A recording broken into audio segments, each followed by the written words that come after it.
Hey, what's up, guys? Ninja Closer here. Today, I have an awesome interview with my man Hunter. Now, Hunter came into this business a little non traditionally. He actually sought it out himself instead of kind of finding it on his own. But Hunter has done all the right things, network with the right people to kind of get him from point A to point B, and is now in some great positions to do some awesome things. He's very key on learning and teaching and developing new closers. So if you're a new closer, if you're someone who's been struggling in the business for a while and kind of haven't gotten to where you want to be, this is going to be an awesome interview for you. Stay tuned. Cool, man. Excited to be chatting with you. Thanks for, like I said, taking time to, or at least even thinking me to ask me to even do this. Yeah, man, it's pretty awesome. I've been kind of looking forward to this for a while. Cool. That's awesome. That's awesome. Well, I'm excited as well that we're able to actually connect. Like, you've definitely been like on deck for me. And I think, I don't know, just haven't pulled the trigger on my end, just with the excuse of just being busy and stuff. Right. Yeah. I mean, we kind of just both kind of crashed into this whole sales world, and now we're just trying to navigate it and get our feet wet and figure out what we're doing and where we're going to be. True, It's pretty dude. awesome. Yeah. And you're an absolute killer, like just doing awesome work and making things happen. So excited to be able to chat with you.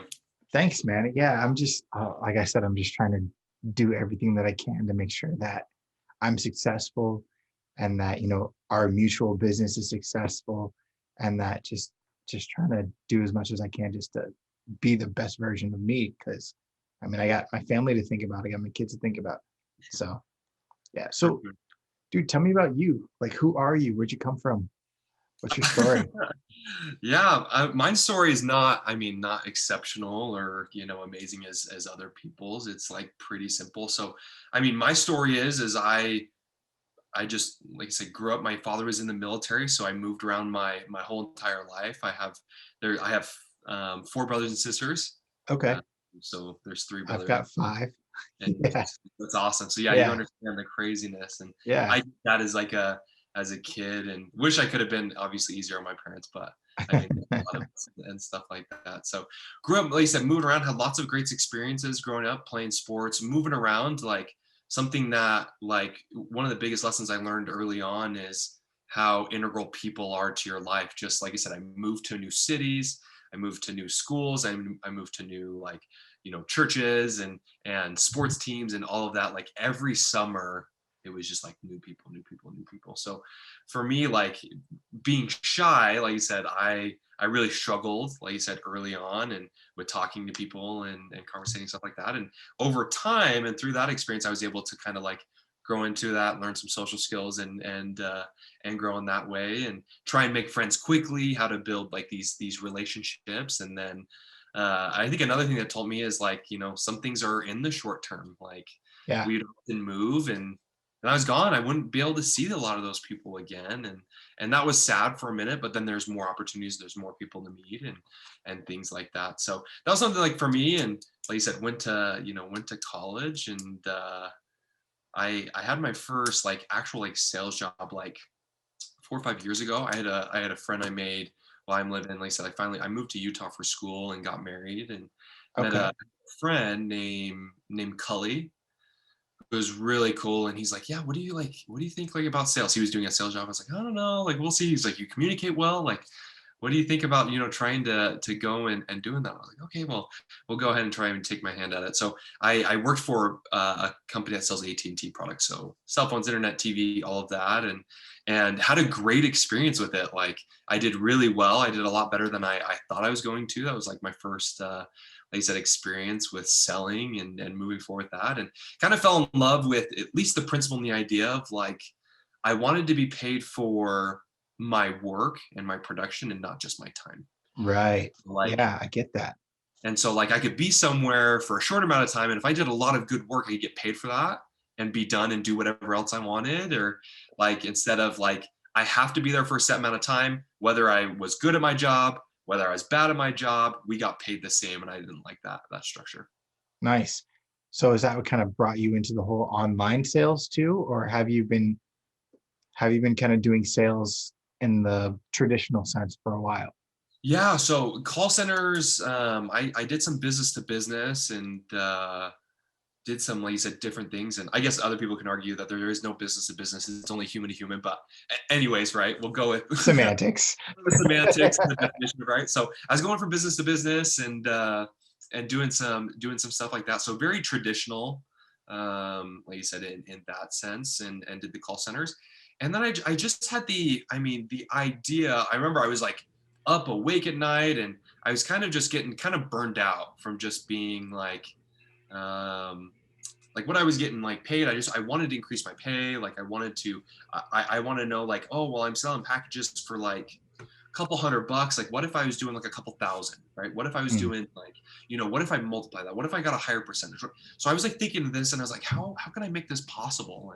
And how can I like make, this really happen? And it finally said dawned on me one night. I was like, what if, like I said, I could work from home, like, and I kind of made like a wish list. What if I could work from home from my laptop? What if I could just work from my cell phone? What if I could work anywhere? I'm not bound to like a call center location, where, I have to, like, I could just you kind of work on my own, just get down and be in the trenches and just make it happen. And so I was like, oh, I'm sure there's like higher ticket opportunities out there. And so I was like researching online and just spent like weeks just studying. And so what happened is I ended up finding the the inbound close, the IBC group. Yeah. Okay. Instead of them finding me, I think they find a lot of people, Right. for like, maybe they type in like, how can I make a lot of money quick? Or, how do I do all this?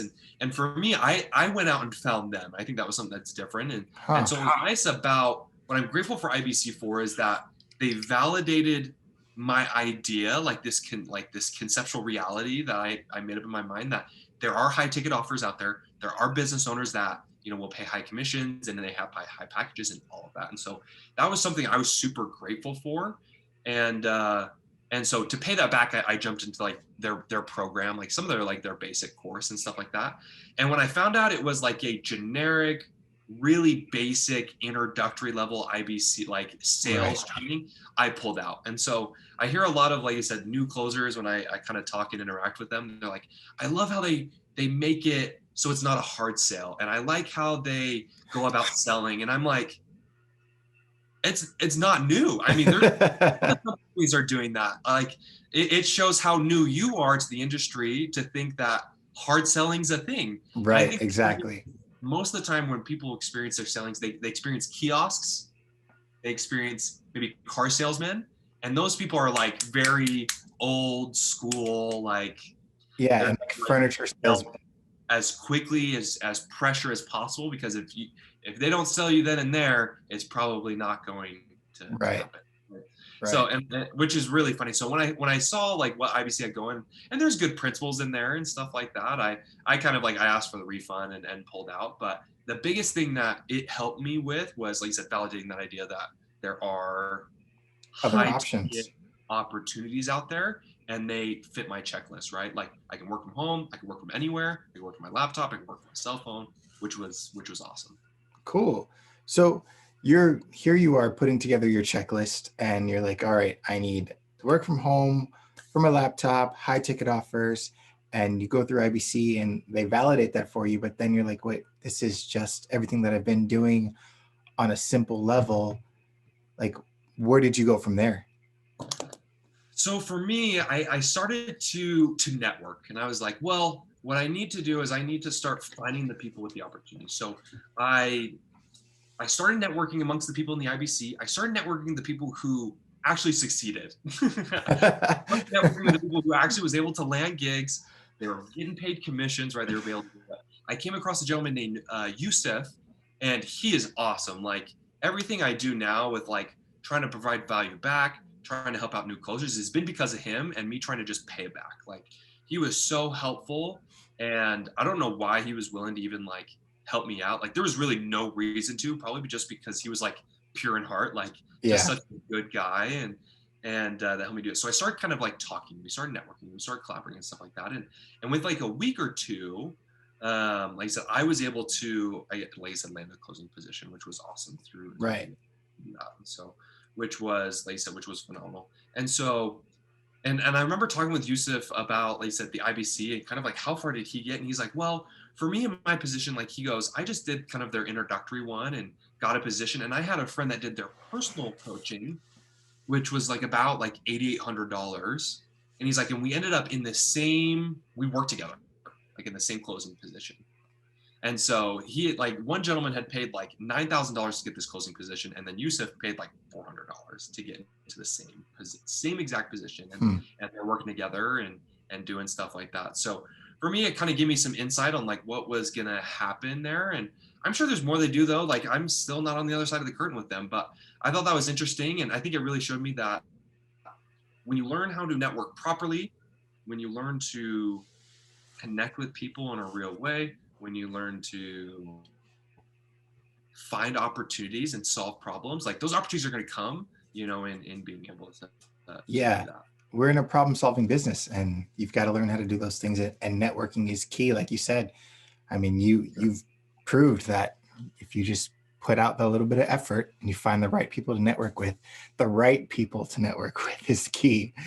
Then And that's the thing is, I think you're totally right. Like with the right people, like, and really hitting that, like the right people, you need to find people who've done it. I yeah. think that's huge. Like, and me and my wife were talking, we're into fitness, and there's one gentleman we were researching last night. His name's Magnus. He trains a lot of celebrities for their superhero roles and stuff Okay. like that. And he's ripped and cut and looks awesome. He's like in his mid 30s. He looks like phenomenal. And my wife's like, yeah, I'm willing to get his app and his training program because he looks like that. Like it makes sense that you would go with someone that, you Right. can see that he's had the success. So I totally agree with that. Yeah.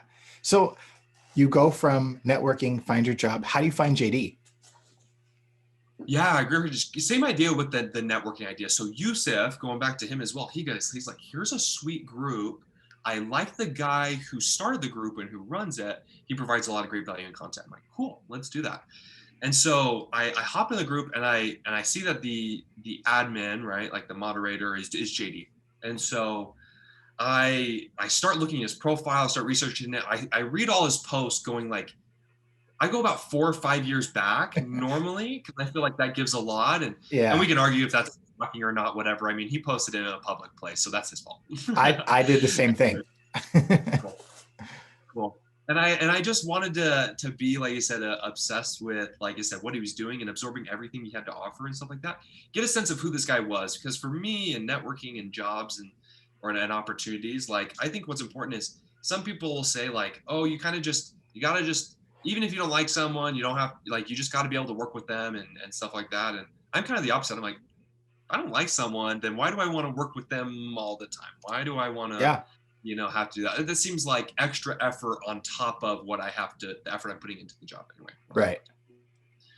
And so for JD, like I said, I started, like I said, just kind of like, researching, writing down details, kind of finding out who he is. And I just saw, like I said, what he was able to accomplish, his resume, how old he was. He's only like, 34 or something, 33, and has just accomplished so much in such a short amount of time. He would probably argue like there's more people that have accomplished way more than him in a short amount of time, but whatever, like tomato.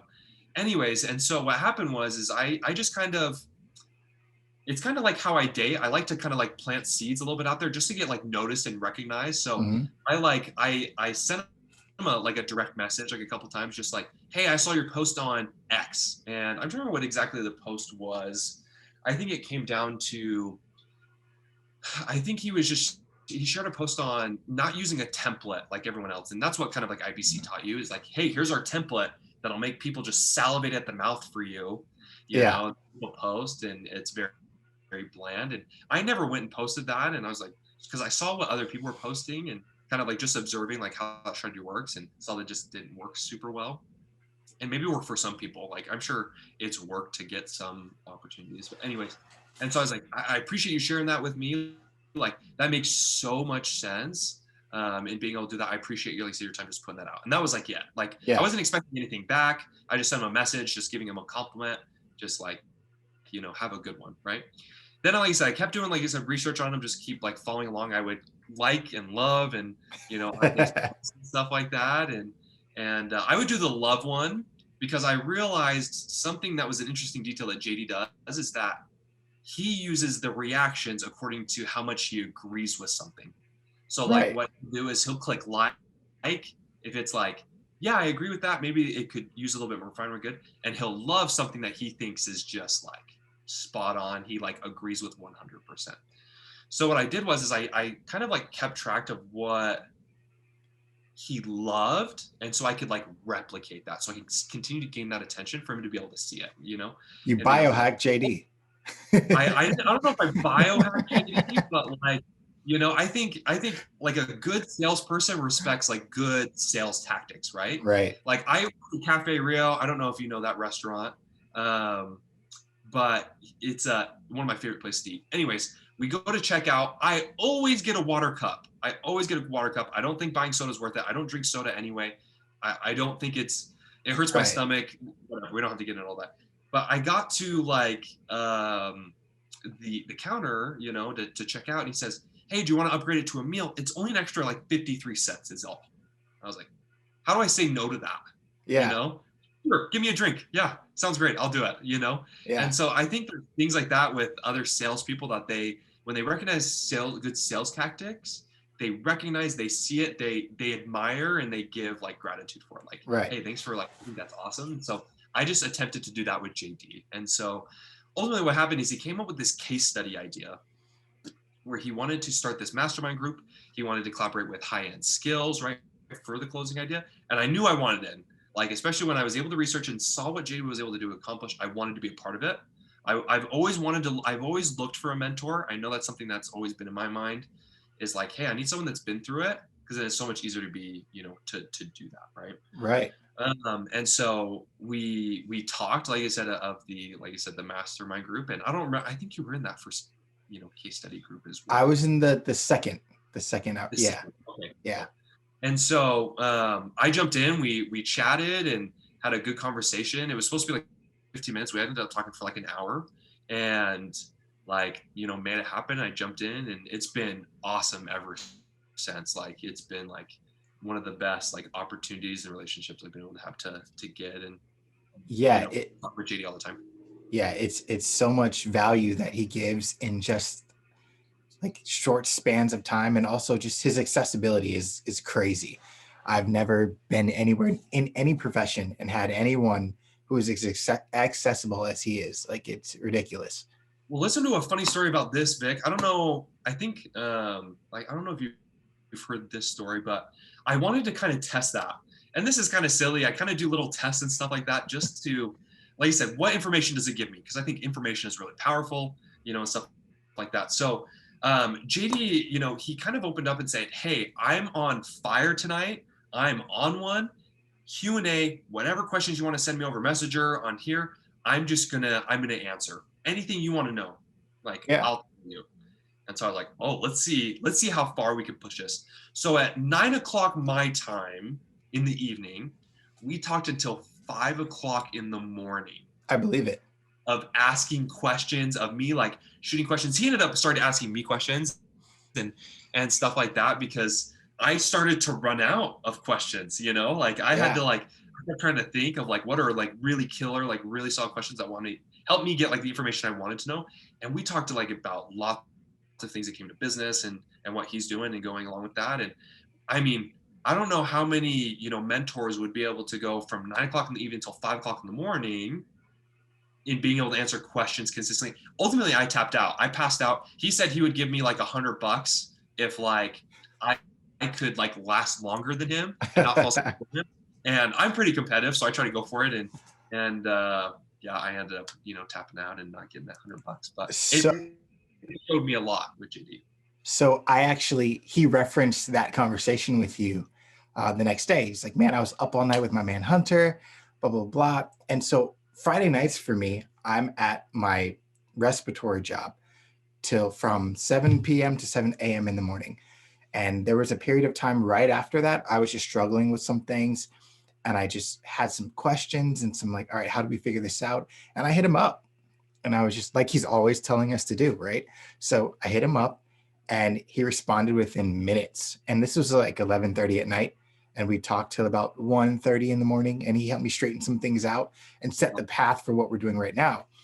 And then even flash forward to this past weekend, we're strategizing over things till like 3 in the morning. And he's like, "Hey, I'm going to knock out." And I'm like, "All right, cool."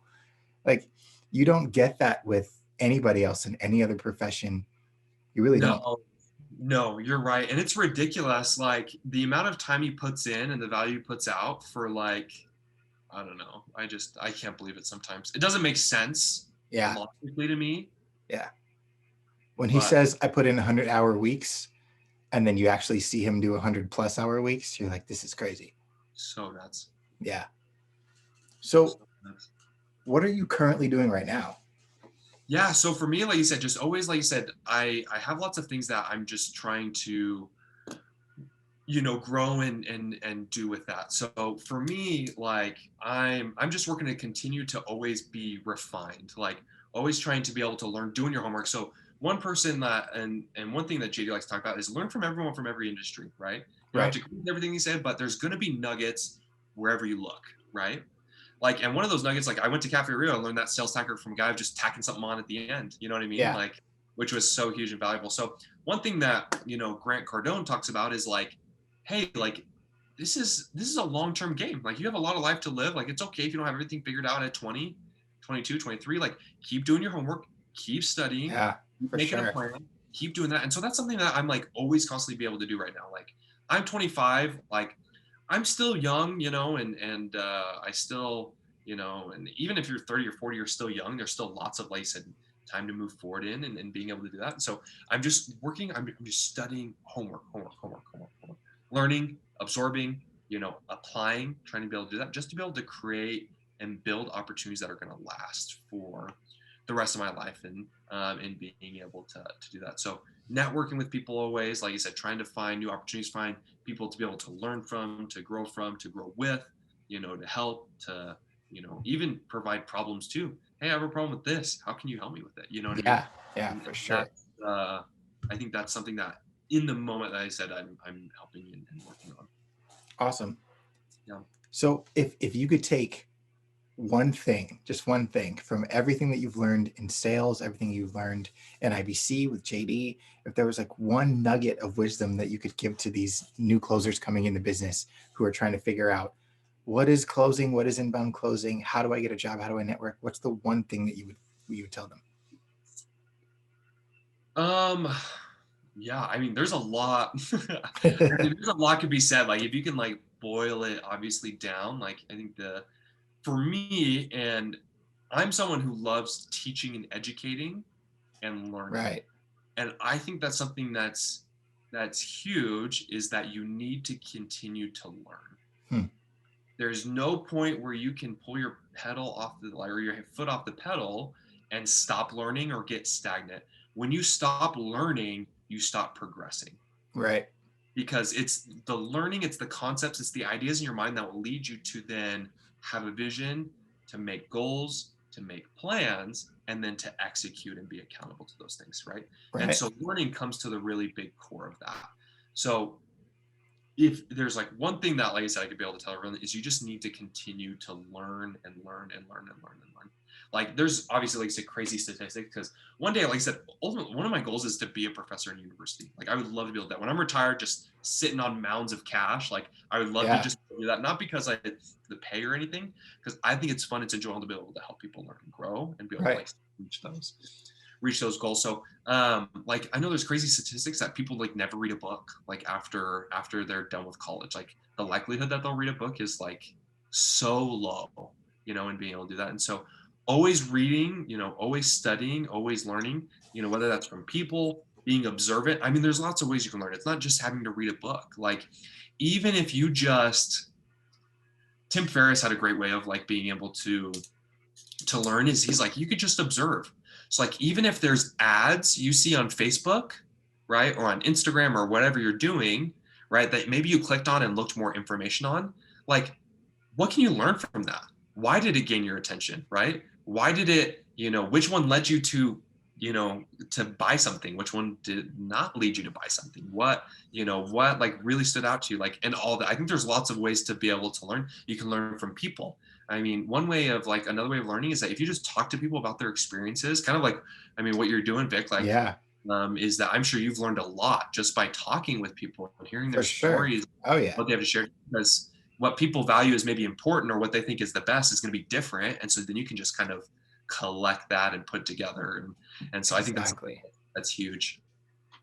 Awesome. Where can people find you if they're looking to gain more information or talk to you personally about just sales or anything else? Because I know you like to help people. So if people are watching this and they're like, yeah, I want to reach out to that guy because he seems to have value, where can they find you? Yeah, so they can hit me up on Facebook. My name's W Hunter Ales. So pretty simple, and it's ales like ginger ale, but Okay. plural. And then I need to work on my LinkedIn. I don't have an Instagram. I think that's something that's great. I've never jumped on board.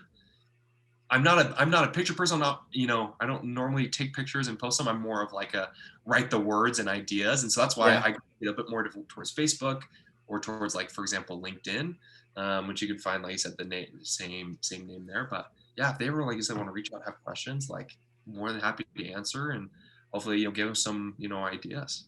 Awesome. Well, dude, it was great talking to you. I'm sure Well, we'll continue to be cool in the future. I know we have some joint business ventures we'll be working on soon. So yeah, man, it's been great having this conversation with you. yeah. We'll see you around. Yeah. Thanks for the time and opportunity, Vic. Yeah, man, for sure. Thanks for coming on. Yeah. Bye. Bye. Wow, what an awesome video packed with a lot of value.